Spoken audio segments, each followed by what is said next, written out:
And welcome to my first live. Wow, I'm excited. Don't know what I'm doing, but that's my I think at 1 o'clock in the morning Central Time is a good time for me to practice because well, half of everybody's probably asleep. But anyways, all right. So guys, tonight and just a few things. I got a new microphone. Thank you to my donated by one of my subscribers. So I hope the sound is sounding better this time as I'm also learning. Um, I've also got my notes over here, so you may see me glance over here. But anyways, so let's get this going. I also want to give a big shout out to, like I said, those that have showed up and that are watching this. Also, hello, we rewatch crew. I'm excited that you're watching this. Woohoo!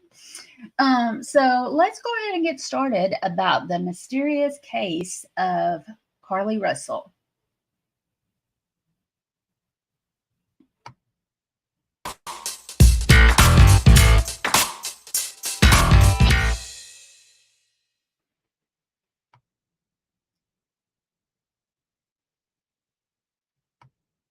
Okay, so I know a lot of you have heard this story over and over and over until you are blue in the face, and or even talk to it till you're blue in the face. But with me being in Alabama, living an hour away, I did go on Twitter. If you haven't seen my little deep dive about when the case first started, I do have it on my missing persons playlist. So you can check that later because we won't be going into too much in the beginning details as to we want to, kind of sum up the end of what and currently what is going on with this case. So let's just hit the facts right quick. Carlee Russell was a 25-year-old nursing student who lives in Hoover, Alabama. She went missing on the evening of July 13th, and a 911 call was placed by Carlee to report that she saw a toddler on the side of I-459 by itself. And this is like at 9 o'clock at night. So that's extremely unusual and extremely dangerous. So she makes the call and, she made a call to a family member and, when the family member was on the phone with her, she was telling her she saw this toddler and she heard Carlee get out of the car and asked if the child was okay. And then there was a scream and then there was nothing. It was just the sound of cars.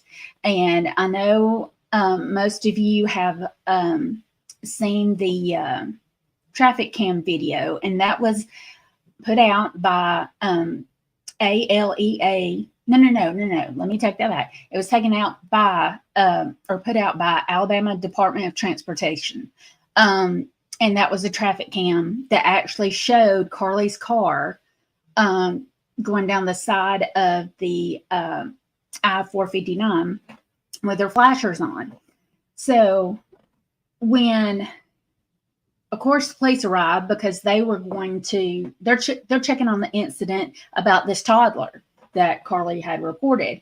And when they got there, Carlee wasn't there. The toddler wasn't there. All that was there was Carlee's red Mercedes.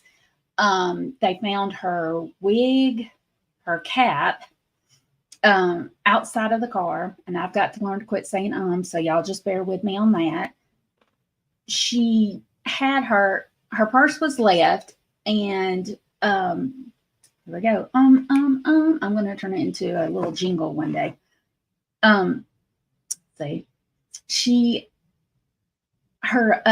What I thought was strange was, okay, they found her phone, okay, and they also found her Apple Watch.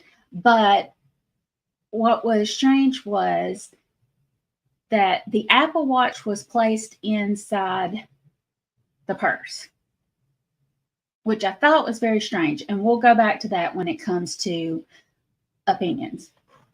So moving forward, So, they searched the car, they got her phone, etc. Carlee's nowhere. 2 days later, July the 15th, Carlee shows up at her house. So let's check out the first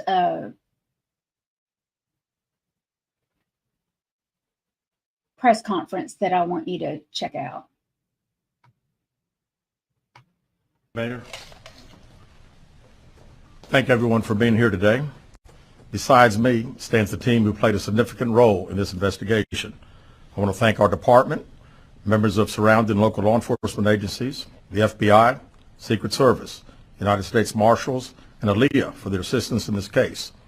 We said from the evening of July 13th, our focus would be the safe return of Carlee Russell.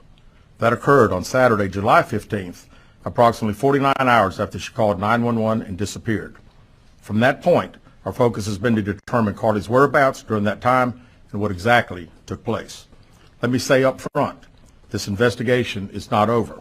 We're still working this case, and we'll be working this case until we uncover every piece of evidence that helps us account for the 49 hours that Carlee Russell was missing. However, through the public interest, and in some cases, public fear that this story has generated, we owe it to our citizens to tell them the facts that we have uncovered. Thank you, Mayor. Okay, so let's look over the timeline. And this is what, I'm sorry, let me get back here. This is the timeline that Chief just went over in the press conference, but I'm a visual learner, and I think mostly a lot of people are visual learners, so I have to see what, the data that they gave us. So according to this, Carlee, let's go to the screen so maybe you can see it a little better. Okay, so on July the 19th, I'm sorry, that was the information. That was what he gave us on July the 19th. What we knew was at 8:20, Carlee left her job at the Summit. She took a few things with her, robe, toilet paper, some other things. We're not really for sure. And then she drove to Tzatziki's, which again, I highly recommend their food. But Tzatziki's at the Colonnade to pick up some food. Then she left Tzatziki's. She drove to Target on 280, and she purchased Cheez-Its and a granola bar.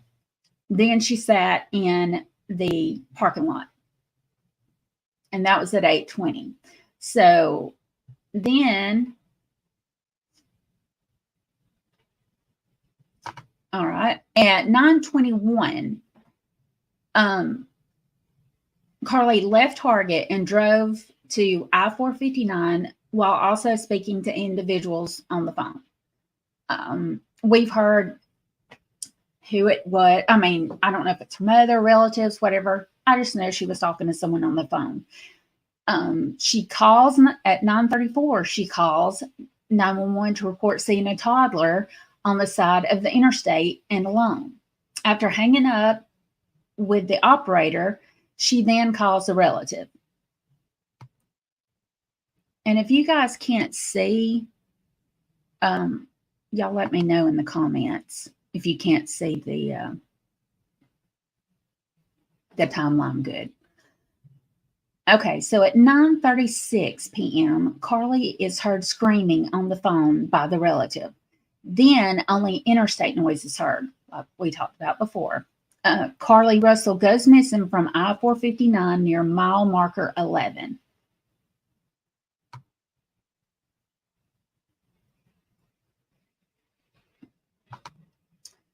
At 10:44 p.m., Hoover 911 receives a call from Carlee's residence that she had returned home on foot.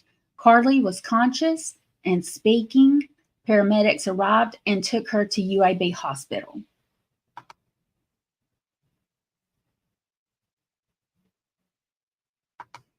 Okay, so something that I want to, before we go into the internet searches, when Carlee got to the hospital, they a couple of detectives were able to ask her a few questions, and this is when she told them some information about there was, she was abducted. And again, I'm not going to go into super detail because I've already done this with the first video I did on Carlee, which is in the missing persons playlist.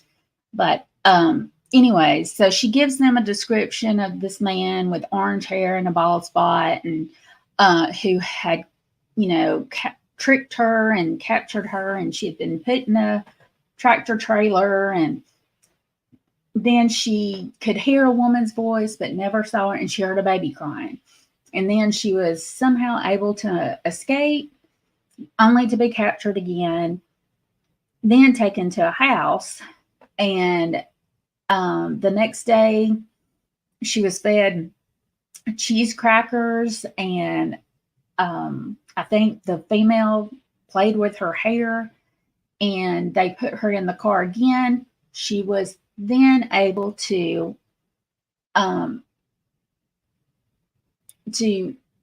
escape again, and made it home on foot. So that is where that part fits in. So I just wanted to give a little reminder about that part. So now what we're going to look at is, in the meantime, the police got her phone, and they, of course, they're going to dig into her information on her phone and see what they can find out, because 48 hours is the most important, crucial time in trying to find a missing person or any kind of criminal case. That those first 2 days are just so important. So now let's look at the timeline of the internet searches. Okay, so on July 11th at 7:30 a.m., that's a couple of days before Carlee went missing, she did an internet search on her phone. Do you have to pay for an Amber Alert? Okay, I thought that was kind of strange. July 13th, the day that the morning of, before she becomes missing, at 1:03 a.m., she has an internet search on her phone. Let's see. I'm sorry, I've lost my glasses and I can't read my own little thing. How to, in other words, take money from a register and not get caught. So that was an odd thing. And then July 13th at 2:13, so an hour later, she had an internet search on phone that was Birmingham bus station. And I did that myself. I Googled that, and I found two bus stations. And I could not determine at the time which one would have been closer from where she was. It would take a lot more time for me to deep dive, because like I said, I don't actually live in Birmingham. I go to Birmingham a lot, but I don't know where the bus stations are. So I was trying to figure out which bus station was closer. There was one, the Greyhound, and then I believe the other was called Central. If I'm wrong, please somebody correct me in the chat. I appreciate it. So then she looked up at 2:35 a.m. Why can't I see this?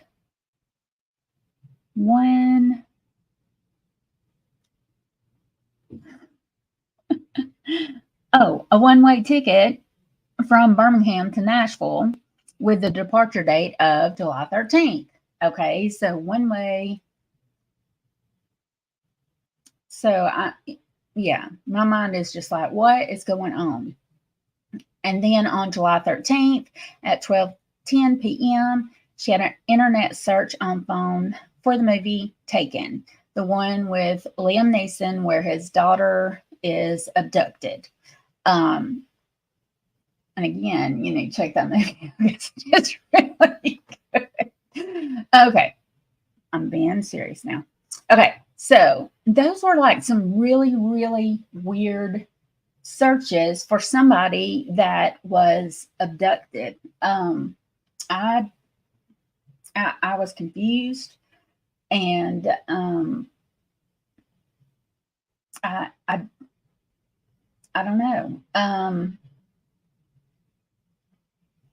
So let's look at the next press conference that Hoover Police put out. So bear with me as I'm changing my screens like a pro. Good afternoon. Thanks to everyone for attending again today. I want to thank the members of our department and all of law enforcement who played a role in the investigation of this case. Last Wednesday, July 19th, we held a press conference and provided you with the facts of the Carlee Russell disappearance. We told you the investigation was ongoing, and we helped you determine where Carlee was during the 49 hours of her disappearance. Today I've talked to and received a statement from Mr. Emery Anthony, attorney for Carlee Russell. Mr. Anthony has scheduled a meeting for Carlee to meet with investigators early this afternoon, but then I received an email stating that a statement was being provided by him on her behalf. Mr. Anthony asked that I read the statement entirely, which I will do now. My client has given me permission to make the following statement on her behalf. There was no kidnapping on Thursday, July 13th, 2023. My client did not see a baby on the side of the road. My client did not leave the Hoover area when she was identified as a missing person. My client did not have any help in this incident, but this was a single act done by herself. My client was not with anyone or any hotel with anyone during the time she was missing. My client apologizes for her actions to this community, the volunteers who were searching for her, to the Hoover Police Department and other agencies as well, as to her friends and family. We ask for your prayers for Carlee as she addresses her issues and attempts to move forward, understanding that she made a mistake in this matter. Carlee, again, ask for your forgiveness and prayers. We have a meeting scheduled with Mr. Anthony to further discuss this case.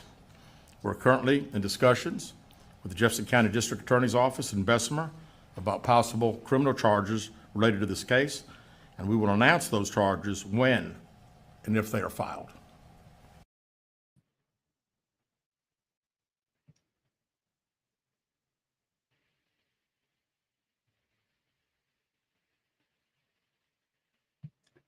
Okay, a little slow-mo there. Sorry about that. Okay, so let's talk about her attorney for just a few minutes. I didn't know of him, which I've never needed a criminal attorney, so yeah, so I just Googled him to try to, find out more about him. So Emery Anthony, according to AL.com, which is a local news outlet that online news outlet that a lot of us here in Alabama use to get good information. So shout out to them. And this is where I got some information about Emery Anthony, Carlee Russell's attorney. He was a prosecutor in Jefferson County DA's office from 1979 to 1983. He was a Birmingham municipal judge from 1983 to 1995. He then began his private law practice from 1995 to present. I could not find any website for him. He was listed in Google, phone number and a picture of where his office is, but there was no website to get any kind of information that I could find as to what all he does, and just a little bit about his practice. But from what I can take it, it's just him that works in his practice. So let's see here. So moving along.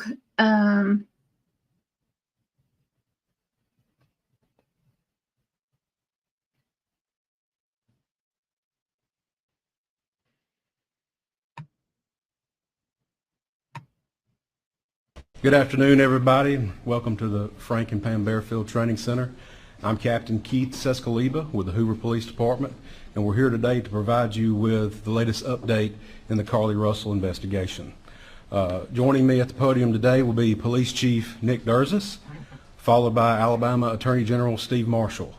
Chief Durzis will make a prepared statement. After Chief Durzis' statement is over with, Attorney General Marshall will also offer a few comments. Once that is completed, both gentlemen will return to the podium and you guys will have an opportunity to ask questions. With that, I will turn it over to Chief Durzis.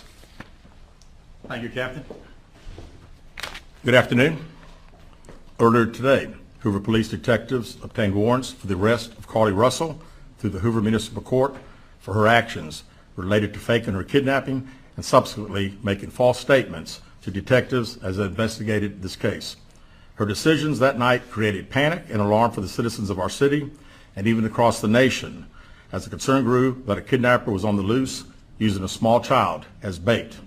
Numerous law enforcement agencies, both local and federal, began working tirelessly not only to bring Carlee home to her family, but locate a kidnapper that we know now never existed. Many private citizens volunteered their time and energy into looking for a potential kidnapping victim that we know now was never in any danger. This story opened wounds for families whose loved ones really were victims of kidnappings, some of which even helped organize searches in hopes they could find Carlee's alive so that her family would not experience the pain and suffering that they felt when their loved ones never returned home. As we know, actions can have consequences, and that's why we're here today. This afternoon, Carlee Russell, with the assistance of her attorney, turned herself into the Hoover City Jail, where she was arrested for the following charges: false reporting to law enforcement authorities, Class A misdemeanor, $1,000 bond; falsely reporting an incident, a Class A misdemeanor with a $1,000 bond. Each of these charges carry up to a year in jail and potential fine of $6,000 upon conviction. Ms. Russell was released from jail after posting bond. We initially presented this case to District Attorney Lanice Washington, who agreed to handle prosecution through district court. After consulting with the Circuit Court of Jefferson County Bessemer Division, the case was referred back to municipal court for charging because the only applicable charges were misdemeanors.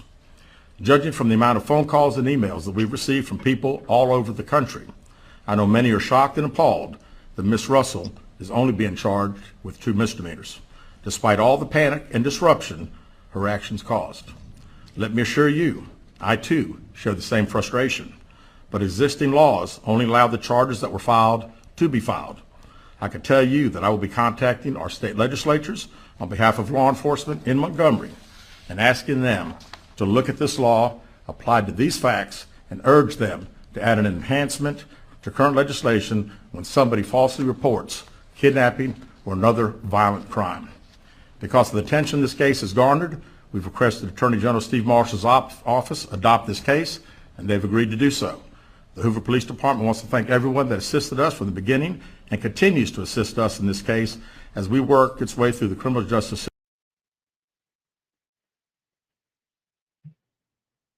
Okay, so I know it's like kind of, you've already heard these press conferences, but in a minute when we talk about our opinions and where thoughts, these are very important.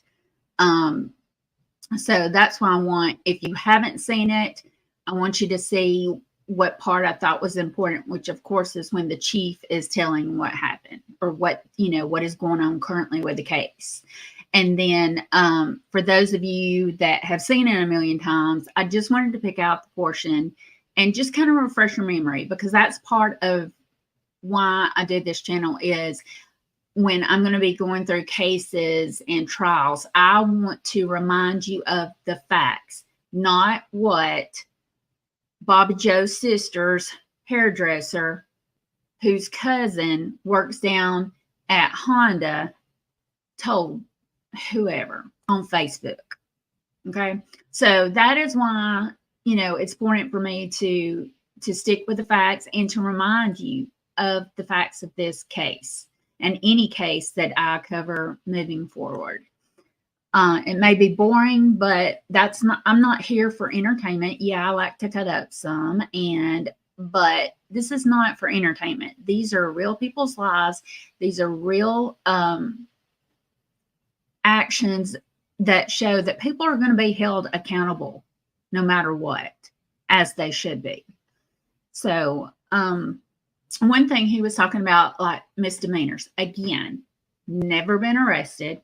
I don't know. I mean, like, I've had 2 speeding tickets when I was like 17. And then I had a speeding warning on the way to Birmingham. 2017. So knock on my wood desk. I hope that doesn't go any further. But anyway, so I don't know like a lot about misdemeanors and felonies. All I know is if you're a felon, because at a former job I helped register people to vote. And so I knew that people who had felonies could not vote. And then watching TV, I've learned that felons aren't supposed to have firearms on them, have them on them, nothing. They're not even supposed to be touching them, nothing. So that's what I knew about felons. So, so I was looking at the misdemeanors, and Chief kind of talked about it.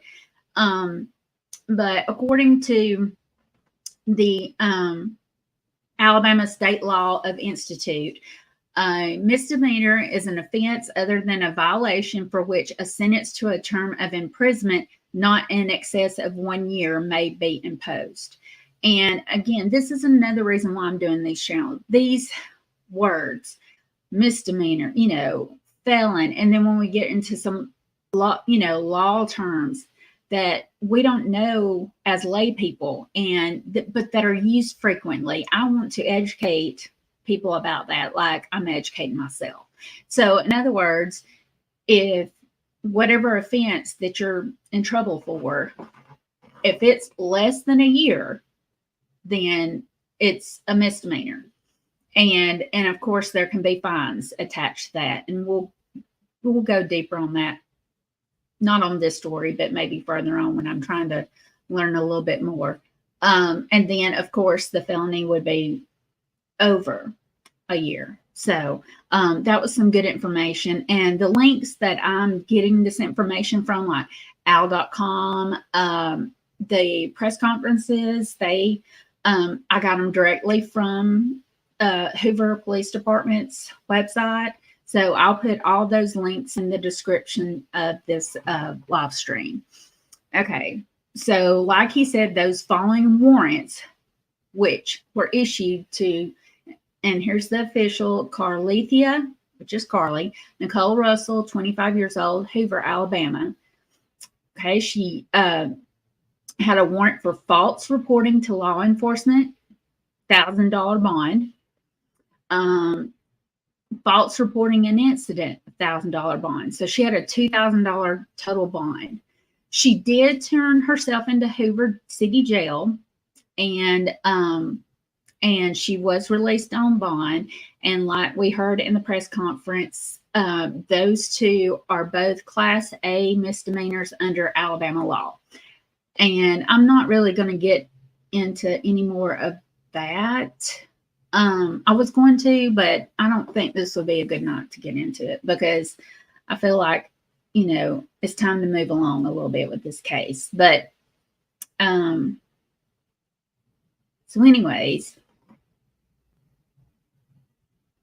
and then I haven't really found about a court date. The only thing that I read, Carol from al.com had mentioned that possibly in one of her articles, possibly her court date will be sometime in October.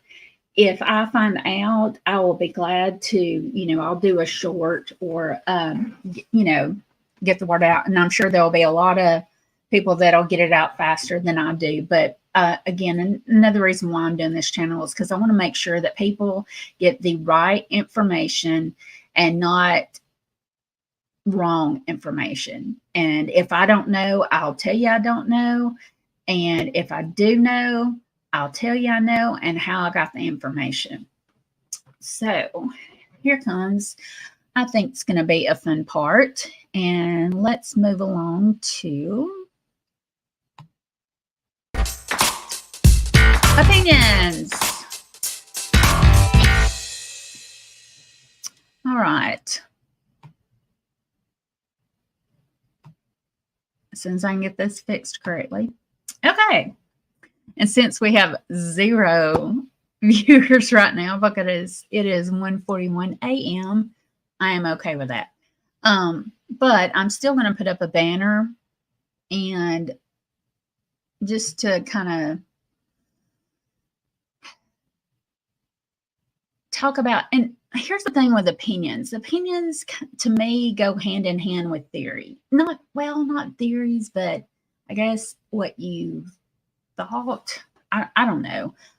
It's just not getting out of hand with opinions. Like, so for example, a good opinion for me was, I was so proud of the Hoover Police Department and how they handled this case.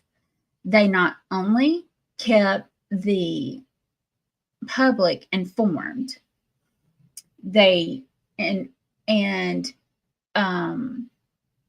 it was how they went about it. Like Chief he just went out there and said, look, here's this and this and this.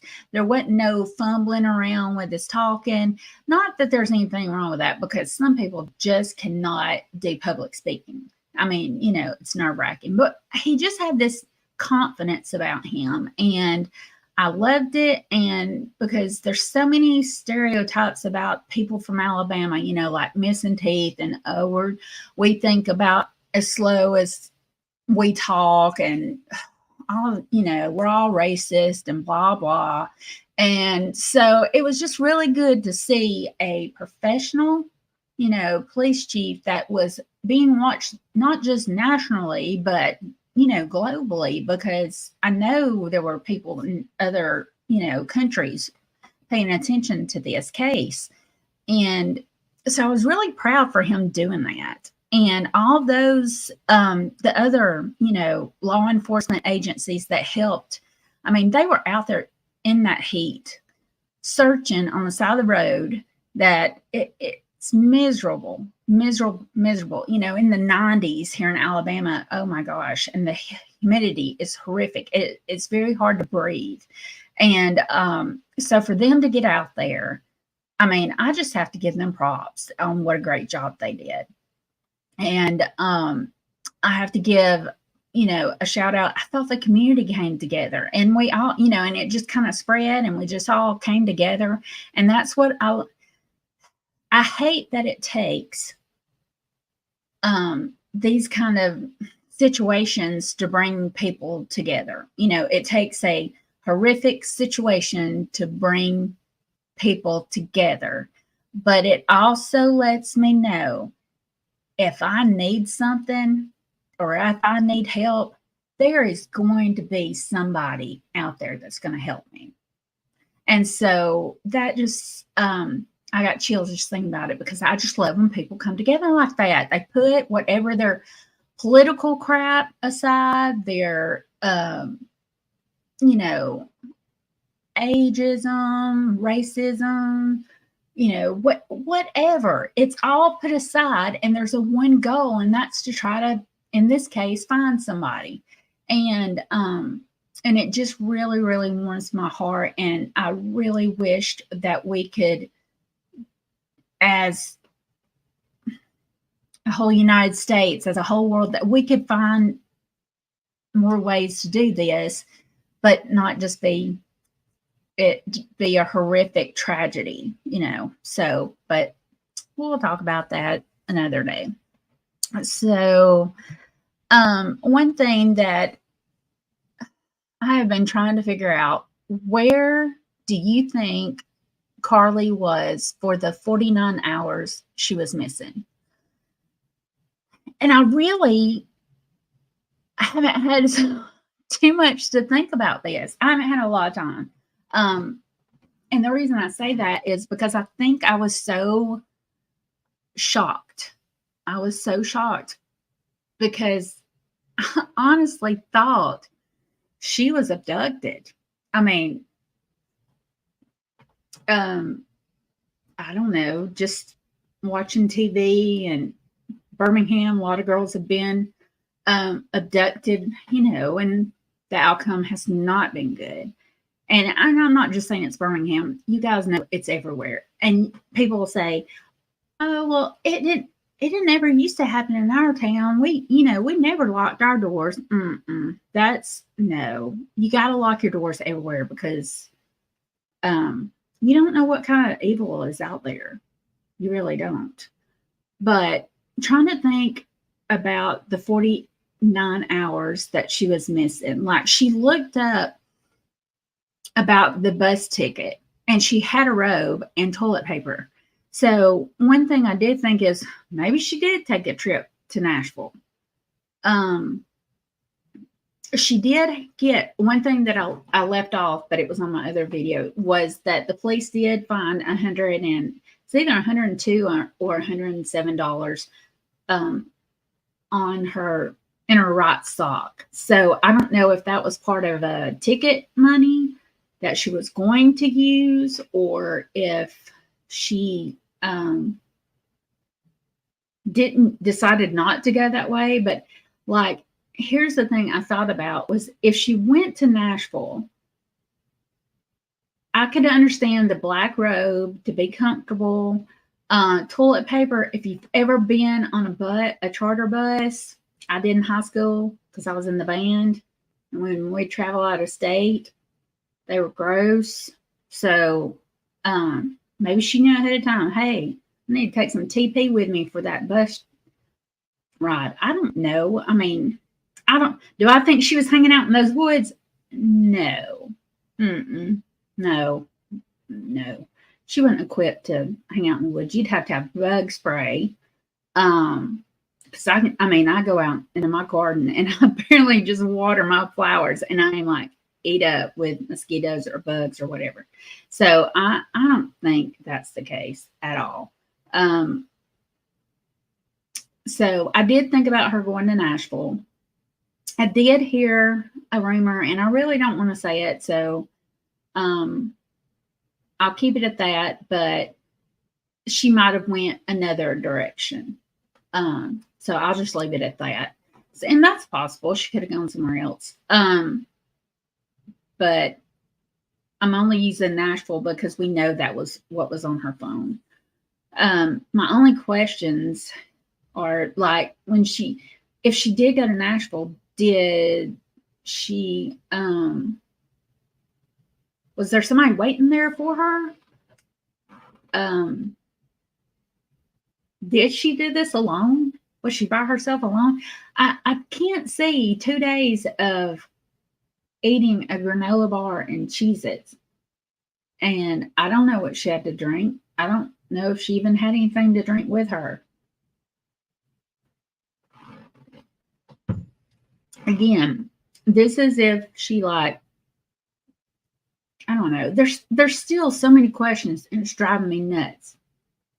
It is like a puzzle because we only have these pieces and we can't figure out, what else. I'm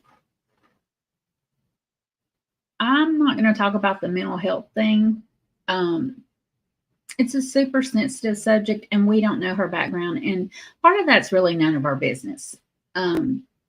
So I don't want to go, we're not going to talk about that. Let's see. The other thing that I did want to mention was, do you think she did this, pulled this hoax to get national attention? Rumor on Twitter. I will say this because I've seen something, and I'm not going to post it on here, but I'll tell you what I saw. I saw on Twitter that was probably her Twitter, not verified.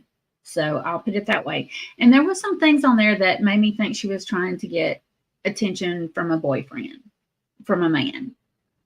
Okay, if you're going to go through all that trouble for a man, you need to reevaluate your life because, she's 25. And by this time, you should be learning to love yourself. And this is anybody, male or female. You need to be learning to love yourself. It does not take another person to make you happy. You have got to learn to love yourself first before you can, find that person. And trying to do, things to get their attention, thinking they're going to change or step up, it's not going to work that way. It might help for a little while, but people don't change like that. That's not how it works.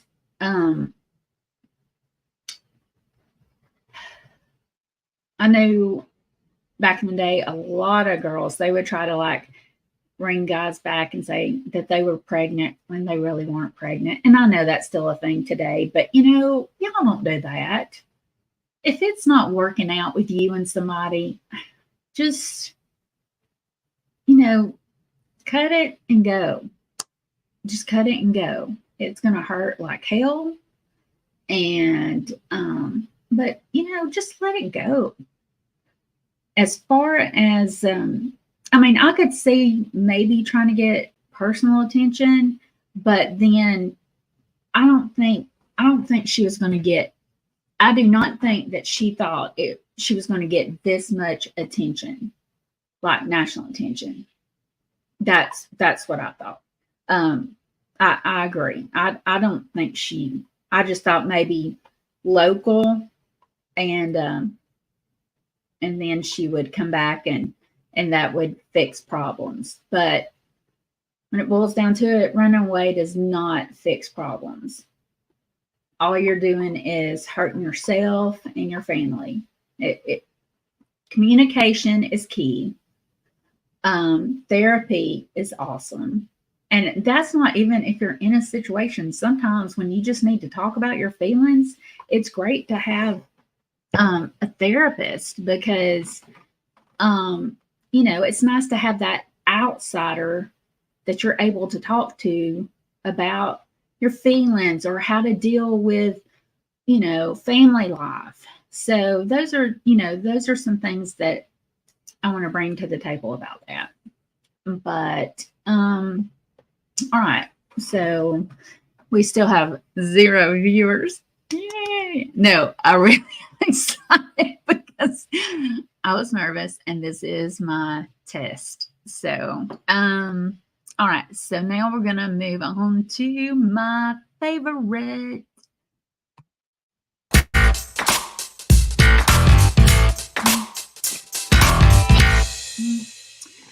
It's time for some real talk. Okay, let's talk about the real talk.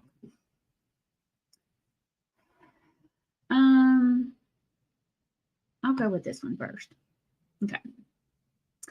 Do you think social media is more helpful or harmful when it comes to high-profile missing person cases?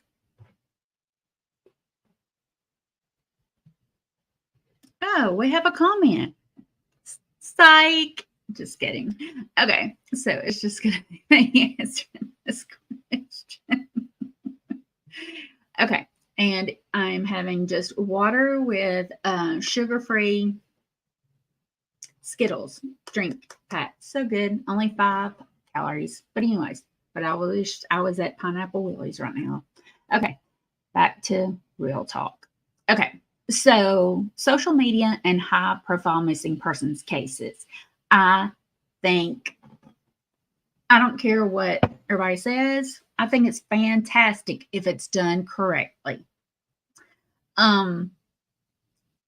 There were, a lot of people bring up example of, Gabby Petito had people not searched their videos and, looked, they may not have ever found her body. And so, and just bringing to light people's cases that are just, law enforcement, they have not enough manpower to work these cold cases and current cases. And, everybody's like, defund the police. And I'm like, why? They don't have enough to help us. And a lot of people are, having to help themselves. And I think it's kind of great. I watched on Hulu, it was, it was something about moms. It just came out, and it was talking about one mother who her son was, murdered outside a nightclub, and she went, and I feel like she did things the right way. She did some footwork, did some groundwork that the police department, they weren't able to. Not that they didn't want to, but they weren't able to, because if the police are going to come around, some people's not going to talk.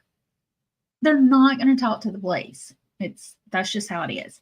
So this lady, she got out there, and she worked it. She worked it.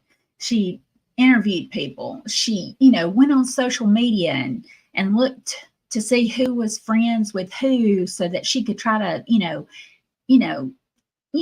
connect the dots to find out who murdered her son. And they found the murderer, and they got him. And it was fantastic. And I loved that the family, being her and the police, worked together that way. I know it doesn't always work that way, and it's not able to work that way, but that was a really good example that I think people need to take note of. And then the other reason was social media. Like, some people can't physically get out to look for their children or their loved one, or their parent. They physically can't. Either, they have a job, or, maybe they're disabled, or maybe that person went missing on the other side of the United States, and they just can't get out there. But you know what they can do? They can create either a Facebook or a YouTube channel or a Twitter or all social platforms and get that out.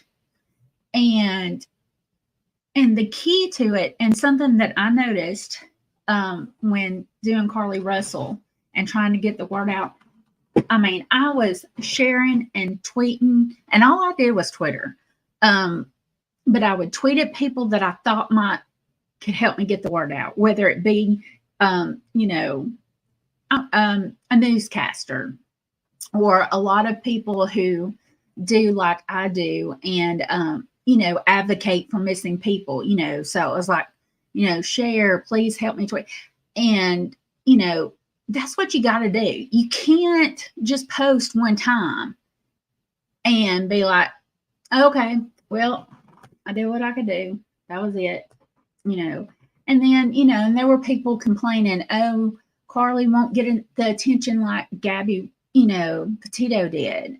And so I looked at that person's page on Twitter, and the only thing they had for Carlee was that griping about she wouldn't get the same attention. Well, guess what? You aren't helping either. Let's get real. You were there to gripe, and you didn't share anything with Carlee's name on it, or her description, or her face. All you did was complain.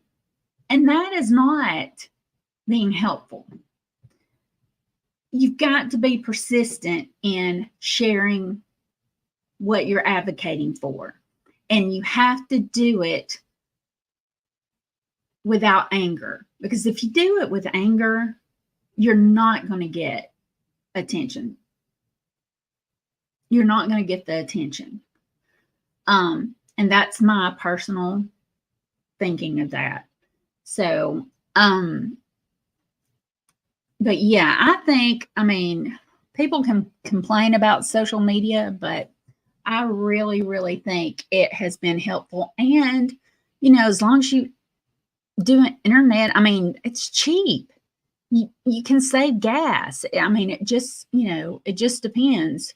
So, yeah, I think it's a good idea. And then let's do some real talk. And I wished I had gotten some screen grabs, but let's just talk about what a snazzy dresser the chief of Hoover Police Department. I mean, let's get real. He dressed nice. So I was super excited about that. He looked like he was in Charleston, or I don't know, but anyways, whatever the case, I think that's about all. Oh, wow. Let's see. I've been going for about 54 minutes, so I'm pretty pleased with that. I really, really, really appreciate those that were able to make it to the live. So, yay me. And I really appreciate those that will take the time to watch this video and just, join in the chats with me. As long as you're civil, I would love for people to join in and, and have these discussions that are tough and learn to educate ourselves and, let's just do some good things. And in fact, let's always do the right thing.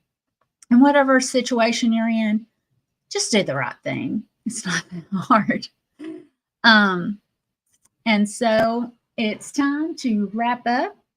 And so here, until next time, I want you to stay safe, be aware of your surroundings, do the right thing, and go out there and do something legendary.